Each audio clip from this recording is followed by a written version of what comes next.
In this video, I'm gonna teach you how to play two-player split screen on Call of Duty Modern Warfare 3. It's a very easy process, so make sure to follow along. In this video, I'm gonna teach you how you can easily do split screen on Modern Warfare 3 or Modern Warfare 2. The process is actually exactly the same, and in general, this process is also going to work for any other Call of Duty title. All that you need are two controllers, and you will be able to do the exact same process on Xbox, PlayStation, and so on.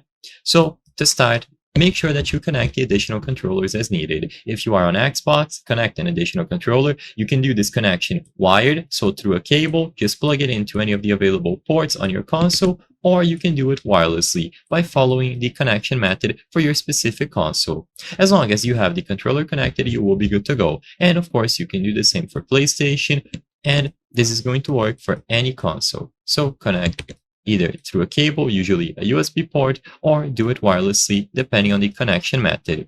Now, usually when you connect an additional controller to your console, you will see a screen similar to this, asking you to set up this additional controller. So it is very important that you assign a user account. It doesn't matter if it's a guest or just a user that you created, but if you have a spare PSN or Xbox account, I highly recommend selecting it just to make sure that this process works. Once you assign this alternative account to that controller, you will be good to go.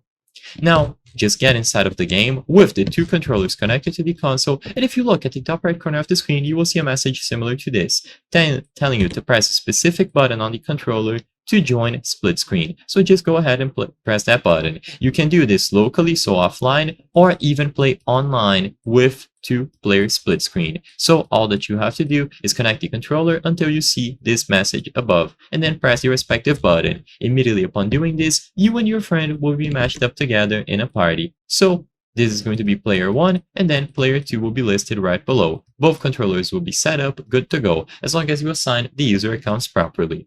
I hope I was able to help you on how to play two-player split screen on Call of Duty Modern Warfare 3. If this video helped you, please be sure to leave a like and subscribe for more very easy tips. Thank you for watching.